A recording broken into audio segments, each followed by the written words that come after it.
del libro Cuentos de Tiza y Pizarrón, de Gustavo Robert, mi eterno maestro.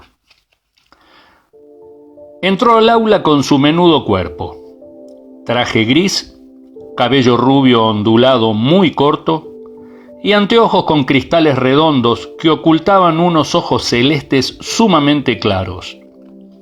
El conjunto le otorgaba un cierto aspecto de agente de la Gestapo nazi. Solo le faltaba el sobretodo de cuero negro y el sombrero de ala tipo chambergo. El doctor en historia, Efraín Duque Martínez, era uno de esos ratones de biblioteca que dejan huella en sus alumnos. Hablaba latín, griego, hebreo y leía en cuneiforme 2 dialectos mesopotámicos. Era un verdadero monstruo al que los alumnos temían, a pesar de ser muy amable en el trato con ellos. Su concepción de la historia era muy alemana y positivista. La base de su cátedra era la obra de Wilhelm Bauer, autor que los estudiantes tenían que conocer al dedillo para aprobar la materia, y en los exámenes finales era famoso por hacer preguntas capciosas para asegurarse que sus alumnos no aprobaran por pura casualidad. El tema que se impartía ese día era el hecho histórico. El hecho histórico tiene una serie de características que lo hacen único, irrepetible, concatenado con otros y a la vez causal de más hechos históricos. Su ubicación tempoespacial podría representarse en un gráfico de coordenadas cartesianas, donde el eje de las ordenadas es el tiempo y el de las abscisas es el espacio. El aula estaba de bote a bote, con alumnos de primer año de profesorado de historia tomando apuntes para no perder un solo detalle de la exposición, ya que sabían que cualquier dato podía ser vital para aprobar o no el examen final de la materia. El joven Fernando Roxen había empezado sus estudios luego de volver de la guerra. Había abrazado la carrera militar y, como otros uniformados, era un amante de la historia. Pero a diferencia de la mayoría que estudiaban para aumentar sus conocimientos, él sentía una profunda vocación docente. Por lo general, solía llegar temprano para encontrar una ubicación que le permitiera escuchar con claridad la clase. El aula albergaba más de 90 alumnos sentados en las ventanas, al borde de la tarima y en los pasillos entre los pupitres. Por lo tanto, sentarse al fondo era estar condenado a perderse alguna información que, por superflua que fuera, para Duque Martínez era una herramienta válida para aprobar o desaprobar un examen. Roxen llegó algo tarde ese día. Se sentó en el último lugar de una fila con la espalda literalmente pegada a la pared del fondo y se dispuso a escuchar a Duque Martínez, haciendo un enorme esfuerzo por superar la marcada hipoacusia que le había quedado de regalo luego de Malvinas. Si en el origen del gráfico ubicamos el nacimiento de Cristo y el lugar donde nos situamos en este momento, podríamos decir que un hecho histórico, por ejemplo, el nacimiento de Confucio en China en el siglo VI a.C., estaría en el número -6 del eje de las ordenadas y en la parte inferior del gráfico en el sector derecho del eje horizontal. Entretanto, el docente dibujaba 2 ejes ortogonales graduados y con un punto mostraba dónde y cuándo, hipotéticamente, se situaría el momento en que naciera el célebre pensador oriental. Como dice el Martín Fierro, nunca falta el güey corneta, que quiere hacerse notar. Un gordito, que llegaba siempre muy temprano y ocupaba el primer banco para que Duque Martínez lo viera, levantó su mano y, sin que el profesor lo autorizara, comenzó a hablar en voz alta, de modo que los casi 100 alumnos lo oyeran. Parándose de su asiento y avanzando hacia el pizarrón, tomó la tiza y empezó a exponer. Claro, doctor, usted lo que quiere decirnos es que un hecho producido en Argentina en 1890, como la Revolución del Parque, estaría ubicado en las ordenadas casi en el valor 20 y en el 0 de las abscisas. Del mismo modo, otro hecho histórico como la caída de Roma se ubicaría en el 5 de las abscisas, entre el 4 y el 5 de las ordenadas, pero más cerca del 5, porque sucedió en el 476. Entretanto, el gordito marcaba con aire doctoral los puntitos en el pizarrón, mientras el catedrático, muy prudentemente, observaba y asentía con su cabeza. El muchacho fue haciendo alarde de sus conocimientos históricos en voz muy alta y dirigiéndose a sus compañeros. Miraba hacia ellos, pues, sin quererlo o no, había tomado por asalto el sitial del profesor. En realidad, nunca quedó claro si lo hizo por pura fanfarronería o para que al momento del examen final el docente tuviera conciencia de que no era necesario indagar demasiado para aprobarlo. El resto de la clase comenzó a distraerse y a relajarse, pues lo repetitivo del discurso del pretendiente a docente se fue tornando algo aburrido. Duque Martínez miraba a su estudiante sin opinar, pero con cierta satisfacción, característica de cualquier profesor cuando ve que un alumno suyo domina la asignatura. Roxen hacía un gran esfuerzo para estudiar en la universidad. Contrariamente a la mayoría de sus compañeros, que en general eran menores que él, sus obligaciones profesionales de soldado le dejaban muy poco tiempo para el estudio. Eso hacía que aprovechara y disfrutara cada clase, extrayendo el máximo jugo de cada una. Podría decirse que estaba bastante cansado de oír la perorata del alumno, quien en definitiva no aportaba nada a lo que el doctor ya había dicho. Giró la cabeza hacia su compañero de la derecha y le dijo en voz baja: «Hace 20 minutos que estamos perdiendo tiempo al pedo». Como Duque Martínez tenía lo que antiguamente se le decía oído de tísico, y si bien era muy delgado no padecía de tuberculosis, oyó claramente lo que el estudiante dijo a su amigo. Miró hacia el fondo del aula, perforando con sus pupilas los cristales como si fueran dardos que se clavaron en los ojos del joven estudiante, y preguntó: «¿Qué está diciendo usted?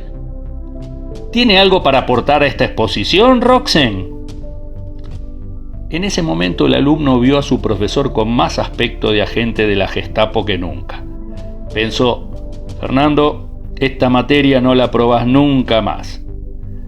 Con cara de soldado previo a enfrentar la batalla, se paró, carraspeó y dijo: «Con todo respeto, doctor, pero creo que desde hace 20 minutos estamos perdiendo tiempo». Los ojos de Duque Martínez comenzaron a echar chispas como si una piedra esmeril afilara los dardos que arrojaba al mirar. Seguramente creía que el estudiante le diría simplemente: «Nada, nada, profesor», y se sentaría avergonzado por ser observado en el aula. Pero Roxen ya había pasado una guerra y no se iba a amedrentar al decir lo que pensaba, si creía que era la verdad. «¿Qué es lo que está diciendo?», preguntó el doctor, afinando la voz y echando hacia adelante su cabeza como si tragara un carozo. «Insisto, con todo respeto se lo digo, doctor. Hace 20 minutos que estamos hablando sobre algo que no tiene sentido». «¿Por qué lo dice?», preguntó Duque Martínez, cambiando su tono al ver que el alumno estaba firmemente plantado. Los más de 90 estudiantes del aula giraron sus cabezas y se acomodaron en los bancos como para presenciar un duelo entre dos esgrimistas. El silencio y la tensión llegaron al clímax, sacando a los presentes del estado de distracción y aburrimiento en que el gordito los había puesto. La cosa se ponía buena, y todos pararon la oreja para escuchar el debate. Seguramente sería una carnicería donde el sacrificado iba a ser su compañero. «Doctor, usted bien sabe que el espacio es tetradimensional, pues tenemos 3 dimensiones, largo, ancho y alto, a las que Einstein agregó el tiempo como 4ª dimensión. Por lo tanto, un hecho histórico es un fenómeno tetradimensional, ¿no es así? Tratar de representarlo en un plano bidimensional como un gráfico de coordenadas cartesianas es imposible. A los fines ilustrativos y como apoyo desde el punto de vista didáctico está bien, pero perder 20 minutos intentando fundamentar el concepto con un dibujo me parece una pérdida de tiempo. Duque Martínez volvió a achicar sus pupilas renegridas sobre el fondo celeste muy claro de sus ojos, otorgando un superlativo grado de ferocidad a su mirada. Roxen se dispuso a morir con las botas puestas. Mantuvo una actitud de dignidad ante su contrincante, quien tenía todas las armas para ganar el duelo, y se quedó parado al lado de su asiento, al aguardo del tiro de gracia. Duque Martínez era el titular de la cátedra, y él un simple alumno que admiraba profunda y sinceramente a su profesor. El menudo docente exhaló y con cara de fastidio observó al gordito que permanecía en la tarima al lado del pizarrón esperando ser vengado por la sapiencia del catedrático. Gracias, usted siéntese. Se dio vuelta hacia el pizarrón, comenzó a borrar el gráfico y de espalda a sus alumnos les dijo: señores, veo que en un grupo de casi 100 zapallos tengo uno que no es ningún zapallo. Hace 17 años que doy este ejemplo y nunca más lo voy a dar. Jamás me habían vencido con argumentos tan demoledores. Pasemos a otra cosa. Roxen, sorprendido, fue flexionando sus piernas hasta sentarse en total silencio. La clase terminó y quiso pedirle disculpas al profesor por la impertinencia de su participación. La centena de estudiantes se pararon y no pudo hablar con el docente, pues cuando llegó a recorrer todo el aula, Duque Martínez ya se había retirado. En el resto del cursado no se habló del tema. Es más, profesor y alumno no volvieron a tener ni una sola conversación personal desde ese día hasta el final. Llegaron los exámenes. El doctor tomaba todos orales. Roxen se anotó en el primer turno para tener oportunidad de volver a rendir la materia por segunda vez, antes de tener que hacerlo con las correlativas. Era introducción a la historia, y casi todas las demás asignaturas, como prehistoria general, prehistoria americana, historia antigua, antiguo oriente, etc., exigían tener aprobada la de Duque Martínez para ser sometido a examen. Las caras de los que lo precedían en el alfabeto no eran nada halagüeñas, y cuando salían de la mesa el día crucial, aprobaba 1 de cada 7 u 8, nada más. Las letras fueron avanzando, hasta llegar a la R. El profesor asomó su pequeño cuerpo y dijo: Roxen, pase. Así comenzó la revancha del duelo áulico de un par de meses atrás. Duque Martínez tiraba estocadas y Roxen se las desviaba con los 5 tipos de parada de la esgrima. El joven venía defendiéndose con dificultad, pero mostrando la seguridad del que se sabe fuerte. El docente no daba tregua y seguía tirando preguntas para perforar el corazón del oponente. Luego de casi 1 hora, Duque Martínez suspiró y dijo: le voy a hacer la última pregunta. Roxen se paró bien firme, esperando la estocada final y pensando: agárrate, Fernando. El profesor se paró, tomó una tiza y escribió en el pizarrón B corta G. ¿Qué quiere decir esto?